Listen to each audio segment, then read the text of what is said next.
હાલો હું તમને દેખાડું કે હવે 2-2.5 મહિનાના મકાઈ વાવી છે ખેતરમાં. એટલે મકાઈ આમ જવો ઉગી છે. એટલે મકાઈમાં નાના મોટા ફસલા બેસી ગયા છે.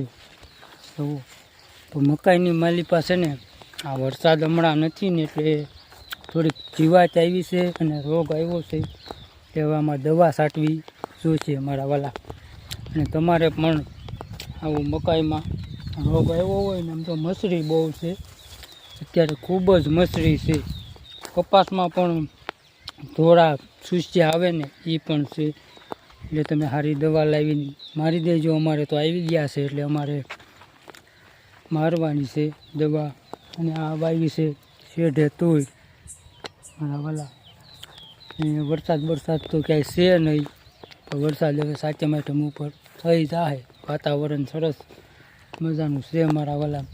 તમારે કેમ વરસાદ છે તો કોમેન્ટ કરજો.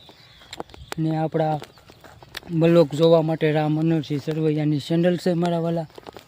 એટલે આપણા બધા બ્લોગ આવા વાડીના જોવા માટે સબસ્ક્રાઈબર કરી લેજો અને લાઈક ને શેર કરજો મારા વાલા અવનવા વિડીયા માટે.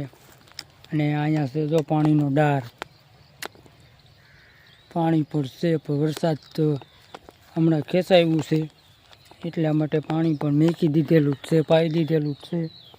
અને અંદર કપામાં પણ ઝીંડવા સોપારી જવડા થઈ ગયા છે. જુઓ ઝીંડવા પણ થઈ ગયા છે મોટા. હવે તો એ ઝીંડવામાં તો ઓનના વરમાં હળો ન આવે તો સારું, નકર ગુલાબી ઈન ને એવું બધું કપાસમાં આવી જ જાય છે. પણ હવે કુદરત કરે એ હાસું મારા વાલા. કપાસ બાકી સરસ મજાનો છે. સારું હાલો, આપણો વિડીયો સારો લાગ્યો હોય તો શેર કરજો, લાઈક કરજો, ફોલો કરજો ને આપણા અવનવા વિડીયા જોતા રહેજો આપણી ચેનલમાં મારા વાલા. જય માતાજી, જય દ્વારકાધીશ. બધાને આનંદ માર્યો, મોજ માર્યો.